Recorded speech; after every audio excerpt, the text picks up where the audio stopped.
Avant de lire dans le livre des Actes, j'aimerais de lire dans 1 Corinthiens 10, un verset, 1 Corinthiens 10.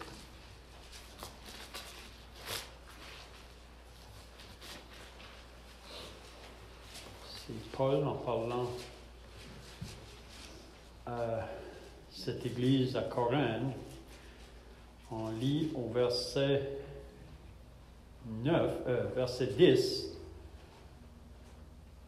On sait que Paul dit que ce qui est arrivé à Israël sous l'Ancienne Alliance, quand il se trouvait dans le désert, au verset 10, il dit « Ne murmurez point comme murmurèrent quelques-uns d'eux, qui périrent par l'exterminateur. Ces choses leur sont arrivées pour servir d'exemple, et elles ont été écrites pour notre instruction à nous qui sommes parvenus à la fin des siècles.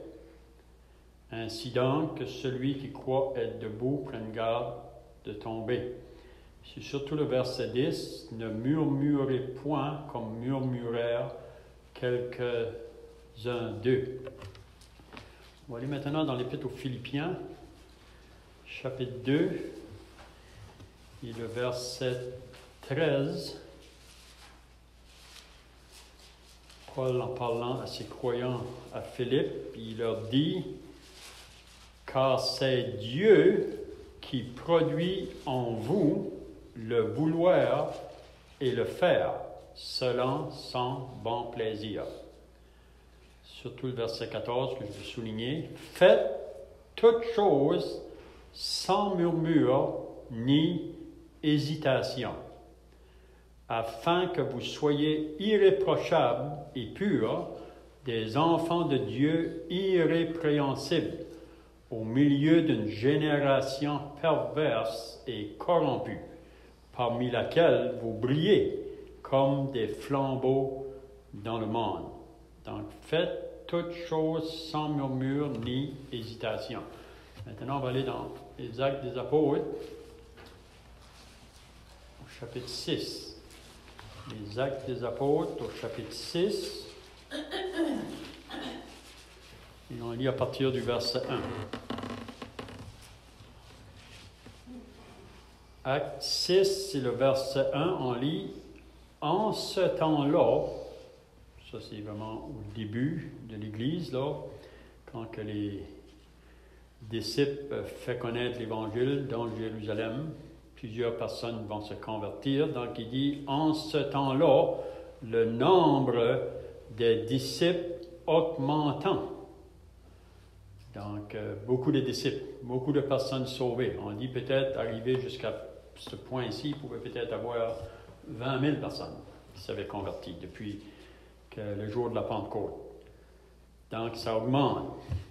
Donc, quand que les disciples augmentent, ça veut dire que ça rend l'Église beaucoup plus responsable, parce qu'il y a beaucoup de choses qui doivent se faire, beaucoup d'autres préparations. Vous savez, on prend l'exemple que si tout d'un coup, il y aurait 50 personnes qui arriveraient ici, nouvelles, parmi nous, donc il faudrait arranger pour ça, là, pour s'arranger pour ça.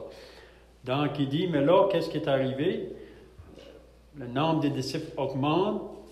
Là, on lit, les hellénistes murmurèrent contre les Hébreux. Donc, on parle de murmure ici. C'est pour ça que j'ai lu les autres passages. Les hellénistes murmurèrent contre les Hébreux parce que leurs veuves étaient négligées dans la distribution qui se faisait chaque jour. Donc, c'est une difficulté qui prend place là. Donc, qu'est-ce que les apôtres vont faire? C'est au verset 2, les 12 convoquèrent la multitude des disciples et dirent, « Il n'est pas convenable que nous, c'est-à-dire les apôtres, laissions la parole de Dieu pour servir aux tables.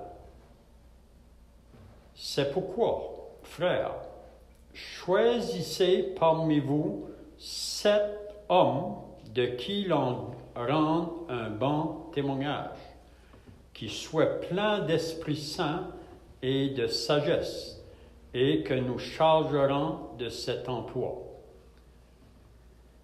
Et nous, c'est-à-dire les apôtres, nous continuerons à nous appliquer à la prière et au ministère de la parole. Cette proposition plut à toute l'assemblée. Ça veut dire que tous les disciples ont été d'accord avec ce que les apôtres ont dit. Donc, ils vont choisir des hommes. Ils élurent Étienne, homme plein de foi et d'Esprit Saint, Philippe, Procore, Nicanor, Timon, Barménas et Nicolas, prosélytes d'Antioche. Ils les présentèrent aux apôtres qui, après avoir prié, leur imposèrent les mains. Regardez qu'est-ce que ça dit encore. La parole de Dieu se répandait de plus en plus. Le nombre des disciples augmentait beaucoup à Jérusalem. Et une grande foule de sacrificateurs obéissait à la foi. Étienne, un des 7 qui a été choisi, plein de grâce et de puissance, faisait des prodiges et de grands miracles parmi le peuple. Quelques membres de la synagogue dite des affranchis, de celle des Cyréniens et de celle des Alexandrins, avec des Juifs de Cilicie et d'Asie, se mirent à discuter avec lui, c'est-à-dire qu'ils sont mis à parler avec Étienne. Mais ils ne pouvaient résister à sa sagesse et à l'esprit par lequel il parlait. Alors, ils subornèrent des hommes qui dirent: « Nous l'avons entendu proférer des paroles blasphématoires contre Moïse et contre Dieu. » Ils émurent le peuple, les anciens et les scribes,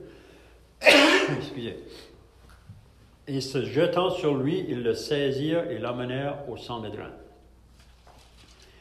Ils produisirent de faux témoins qui dirent: « Cet homme ne cesse de proférer des paroles contre le lieu saint et contre la loi.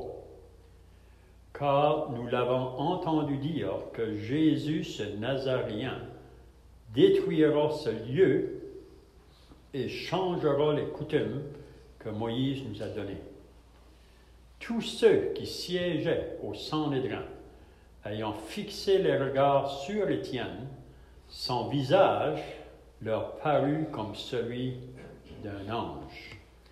Donc, si on continuerait le chapitre 7, c'est Étienne qui va avoir la parole pour parler. Donc, on va arrêter là. Donc, si vous vous rappelez, la dernière fois, dans le chapitre 5, on voit que les apôtres avaient été encore arrêtés, jetés en prison. On veut les arrêter de parler au nom de Jésus. Mais il y avait un homme parmi les autres qui s'est levé, Gamaliel, puis il a fait comprendre aux autres qu'il ne faut pas essayer d'arrêter ces hommes-là. Si ça vient de Dieu, vous n'allez pas pouvoir arrêter. Donc, laissez-les aller. Donc, on peut voir que c'est vraiment Dieu qui est intervenu à ce moment-là pour qu'ils ne mettent pas les apôtres à mort, parce que c'est ça qu'ils avaient déterminé, on va les mettre à mort pour les arrêter. Mais on avait vu à la fin du chapitre 5 que les apôtres sont retirés de devant eux, après qu'ils ont été battus de verge, puis ça dit qu'ils sont partis joyeux, parce qu'ils savaient vraiment que c'était pour la cause de Christ qu'il annonçait ce message-là. Donc, plus que ça avance, plus de personnes qui se convertissent. Puis la raison, c'est parce que les disciples continuent à parler, même face à l'opposition. Donc, c'est ce qu'on avait dit la dernière fois, que si on va voir du travail de fait, il faut parler. Nous, les chrétiens, il faut qu'on parle à ceux qui nous entourent, là où on est. Vous savez, Dieu peut nous utiliser là où on est. Si on est au travail, on peut partager la parole là. si on est à l'école, on peut partager la parole là. Si on est vers les voisins autour de nous, on peut partager la parole. Puis c'est comme ça que le Saint-Esprit, souvent, parce que vous savez, on a entendu un matin, que l'homme naturel ne peut pas comprendre les choses de l'Esprit de Dieu. Mais l'Esprit de Dieu, lui, qui travaille dans le monde aujourd'hui, lui, la première chose qu'il veut faire avec l'être humain, même face à la parole de Dieu, là, la première chose qu'il veut faire, c'est de le convaincre, premièrement, de sa condition de pécheur perdu. Puis c'est le côté de l'Évangile, souvent, quand on voit que les gens ont de la difficulté à accepter. Qu'on ne peut rien faire, nous, les êtres humains, dans nos péchés pour essayer de changer notre condition. Puis non plus, on ne peut rien faire pour pouvoir être accepté de Dieu par nos prières ou nos bonnes œuvres ou quoi que ce soit. Il y a seulement un moyen de salut, puis ce salut, cela se trouve en Jésus-Christ. Donc, le moment que nous, on présente le message de l'Évangile, souvent, il peut y avoir de l'opposition, mais l'Esprit de Dieu peut utiliser parfois seulement une parole, ou même pas seulement des paroles, des actions parfois qu'on peut faire, puis il peut commencer un processus dans la vie de l'individu. Parce que le Saint-Esprit utilise la parole pour convaincre l'homme en ce qui concerne son péché. Donc, ici, on voit que les apôtres voyaient que c'est seulement par le message de l'Évangile que les hommes peuvent changer de destinée. Et par nature, on est tous pécheurs, on est tous sur le chemin large, le chemin de la perdition, mais par le message de l'Évangile, pour celui qui va s'arrêter, puis qui va être prêt à se repentir, qui va réaliser « je ne peux rien de moi-même », puis il va comprendre que l'œuvre de Christ sur la croix, c'est le seul moyen de salut. Donc, une vie va être changée. Donc, c'est ça qui arrivait au début. Plusieurs personnes se convertissaient. Mais là, vous savez, si, comme j'ai dit tout à l'heure, si qu'un grand nombre de personnes se convertiraient tout d'un coup dans la péninsule acadienne, vous savez, ça nous rend beaucoup plus responsables, nous, comme en tant que l'Église locale, parce que là, on va avoir des personnes à nourrir dans le sens spirituel. On va voir des personnes à être occupées avec. Puis on voit ça partout dans les actes des apôtres, quand l'Évangile rentrait dans un endroit, après que les hommes étaient convertis, les disciples, leur responsabilité, c'était d'enseigner ces nouvelles personnes-là selon les vérités doctrinales. Donc ici, on avait dit aussi la dernière fois qu'il y a une chose que le diable n'aime pas, lui. Vous savez, le diable, il ne prend pas de vacances. Il est toujours à l'œuvre. Puis s'il y a une chose que le diable n'aime pas, c'est voir du progrès dans une assemblée de Dieu face à des hommes qui se convertissent. Le diable n'aime pas ça. Il va faire tout son possible. Puis il utilise parfois le monde extérieur pour essayer d'arrêter ce travail-là. Puis s'il ne peut pas par l'extérieur, il va venir en dedans. On avait dit que le diable vient de deux manières, ce soit comme un lion ou comme un serpent. La première chose qu'on avait vue au début du chapitre 5, il a infiltré le mensonge dans l'Église, dès le début. On ne croirait pas, mais c'est ça qu'il a fait. Ça a amené la mort sur un couple. Le Seigneur a été très sévère, puis ça a amené la crainte sur tous les croyants là. Mais là, ici, on voit une autre chose qui va s'infiltrer, c'est le murmure. Le murmure. Vous savez, le murmure, ça demande un mécontentement, où on n'est pas content. Puis souvent, un murmure, ça commence, c'est pas fort, si on peut dire un murmure, ça commence souvent dans le cœur. Vous savez, parfois, ça commence avec une personne, puis ensuite, si le murmure va un peu plus loin, il partage ça avec un autre, puis ça peut continuer, ça pourrait détruire vraiment une assemblée. On a eu des exemples même au travail avec ça. Des personnes qui étaient au travail, puis ça prenait deux personnes qui murmuraient, on les entendait toujours, des petits murmures, ils étaient là, mais tranquillement, mais ça aurait pu détruire tout le groupe qui était là. Mais à un moment donné, ça a été arrêté. Le patron a dû se lever, parler, ça a arrêté. Donc ici, on voit qu'il y a des murmures C'est vrai que c'est possible parce que quand le nombre augmente, que même les apôtres qui étaient responsables de pourvoir aux besoins de tous, là, même les choses qu'on apportait, on donnait au peuple, on voulait que tout soit bien équilibré, mais quand le nombre augmente, des fois, on vient qu'on ne peut plus peut-être pourvoir, mais là, il faut que Dieu intervienne. Il faut qu'il y ait des changements qui soient pris face à une assemblée locale. Donc ici, ça dit que les hellénistes, ça c'était aussi des Juifs, vous savez, mais ils étaient plutôt du côté des Grecs, ça dit. Tandis que les Hébreux, les Juifs hébreux, ils étaient plutôt à Jérusalem. Mais les hellénistes, qui s'avaient convertis aussi, ont commencé à murmurer parce qu'ils disaient que leurs veuves étaient négligées dans la distribution qui se faisait chaque jour. Donc, les apôtres, c'est eux qui avaient la responsabilité là, de faire cette distribution-là. Mais là, il y a un murmure qui s'élève. C'est comme si que les hellénistes disent « Vous n'en donnez plus aux Juifs hébreux qu'à nous autres. » On a commencé à murmurer. Donc, qu'est-ce qu'on fait? Vous savez qu'en tant que responsable, même les apôtres qui étaient responsables à ce moment-là, ils ont quand même considéré ça. Le murmure n'est jamais bien. Vous savez, n'importe où ce que vous allez lire concernant le murmure de la parole de Dieu, c'est jamais selon la volonté de Dieu.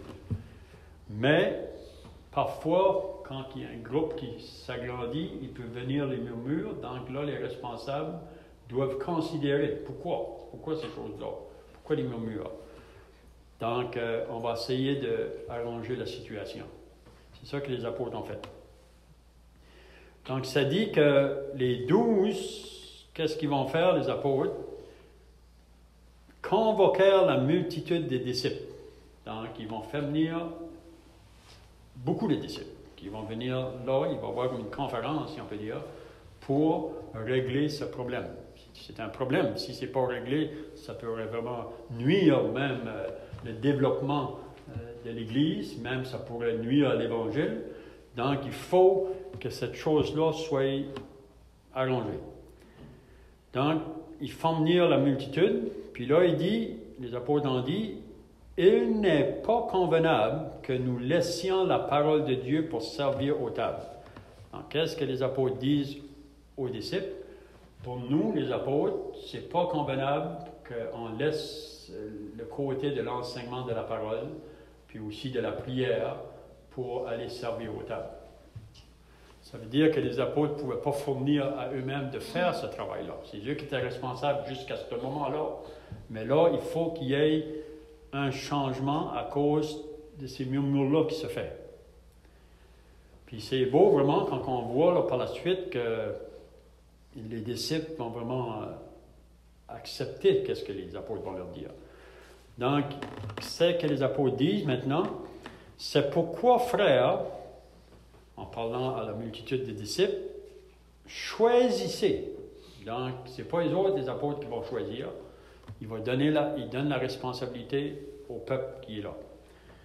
Il dit, c'est pourquoi, frères, choisissez parmi vous 7 hommes. Il ne parle pas de femmes, là. Il parle des hommes. Vous savez, on voit quand ça vient dans le service public, c'est toujours associé à des hommes et non pas aux femmes. On voit ça partout. Même quand ça vient le choix des responsables ou des anciens dans une église, c'est toujours vers les mâles. Même quand Jésus a choisi ses 12, c'était tous des hommes, les 12 apôtres. Pourquoi il n'y avait pas une femme au milieu? Est-ce que la femme est inférieure aux hommes? Non. Mais chacun a son rôle. Dieu a donné des rôles à l'homme et des rôles à la femme, même dans l'Église. Donc, là, il dit, choisissez parmi vous 7 hommes. Donc, si on avait à prendre une décision dans l'Assemblée ici à Tracadie pour faire un changement, puis on devrait choisir certaines personnes pour aider dans ce changement-là qui va être fait. Donc, je pense qu'ici, c'est un bon exemple de qu'est-ce que les apôtres vont dire. Il dit, choisissez parmi vous 7 hommes de qui l'on rend un bon témoignage. Donc, il faut choisir, il y avait des milliers de personnes là, puis il y avait à faire un choix parmi tous ces milliers de personnes-là, des disciples. Mais les personnes qui doivent choisir, il dit premièrement, il faut que la personne que vous allez choisir ait un bon témoignage. Ça veut dire que cette personne-là a un bon témoignage parmi le peuple de Dieu, mais même aussi en dehors, même les inconvertis peuvent voir quelque chose dans cette personne-là. On voit ça si vous lisez dans l'Épître à Timothée, au chapitre 3, on sait qu'il commence avec les anciens, mais ensuite il parle des diacres, puis il dit un peu la même pensée. Donc on voit qu'il y en a qui vont faire le travail comme les apôtres dans le côté d'enseigner la parole, la prière, mais il y en a d'autres qui vont faire un travail plus pour servir le peuple de Dieu aux tables, si on veut dire, le côté matériel d'une assemblée. Oui? Donc, mais ce n'est pas n'importe quelle personne qui doit choisir. Il dit, choisissez parmi vous 7 hommes de qui l'on rende un bon témoignage. Ça, c'est la première chose, la qualification qui est demandée. Ensuite, il dit, qu'ils soient pleins d'Esprit Saint et de sagesse, et que nous chargerons de cet emploi. Donc, c'est ça que le peuple doit faire face au choix qu'ils vont faire de ces hommes-là. 7 hommes. Un bon témoignage qui sont pleins d'Esprit Saint et de sagesse. Puis on va les charger pour faire ce travail-là, que nous, on ne peut pas faire parce qu'il faut qu'on continue à enseigner le peuple. Puis là, ça nous dit, et nous, les apôtres, nous continuerons à nous appliquer à la prière et au ministère de la parole. Donc, on voit un peu ça avec le peuple d'Israël. Vous savez, quand le peuple d'Israël a été délivré du pays d'Égypte, puis ils ont été amenés dans le désert, puis quand que Moïse est arrivé avec le peuple là,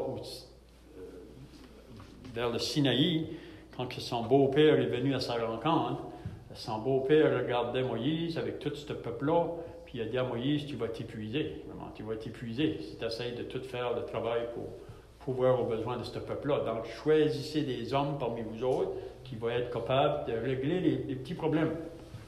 Puis quand l'autre chose arrive, là, Moïse, toi, tu seras responsable. Mais il faut qu'il y ait d'autres personnes qui rentrent en charge pour prendre soin, parce qu'il y a beaucoup de personnes là. Donc, il dit, au verset 5, « Cette proposition plut à toute l'assemblée. » Donc, on voit qu'il n'y a pas eu d'argumentation.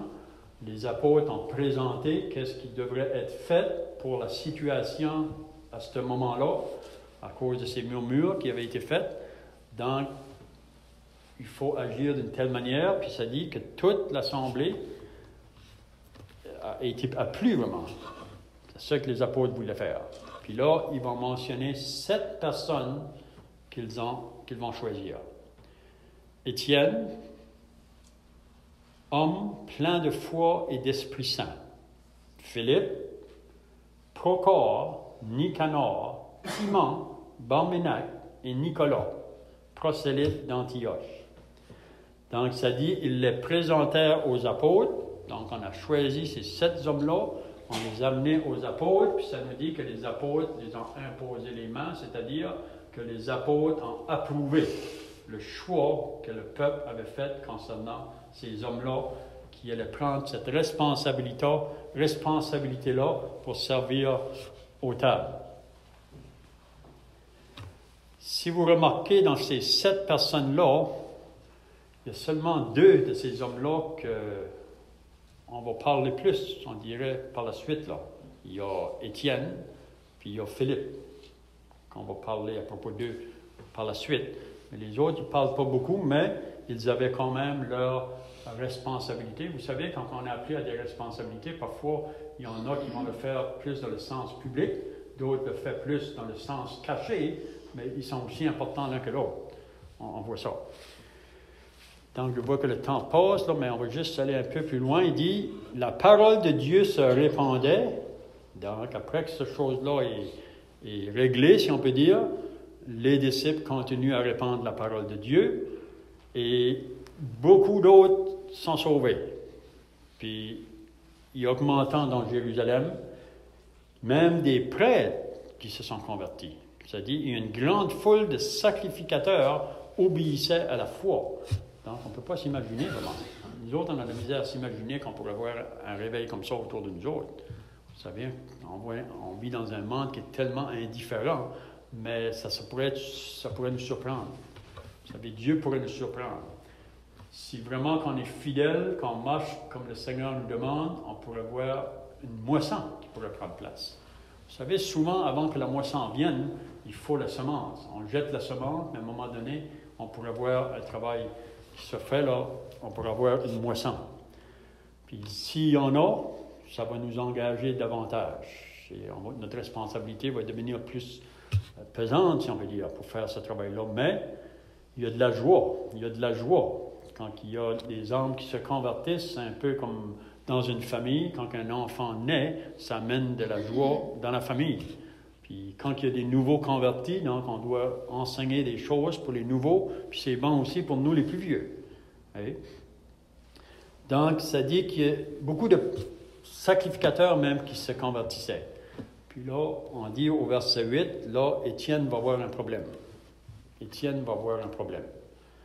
C'est un homme plein d'Esprit Saint, rempli de sagesse, mais comme on a entendu ce matin, ce n'est pas la sagesse qui vient des hommes, c'est une sagesse qui vient de Dieu. Puis Étienne, qui était plein de grâce et de puissance, ça dit qu'il faisait des prodiges et des grands miracles parmi le peuple. Il ne parle pas que les autres faisaient ça, mais Étienne faisait ça. Mais là, ça va lui amener des problèmes. Vous savez que si vous allez faire un peu de travail dans l'œuvre de Dieu, vous allez rencontrer l'opposition ou les problèmes parce que le diable n'est pas content. Le diable, lui, veut toujours arrêter tout le travail qui va se faire pour Dieu.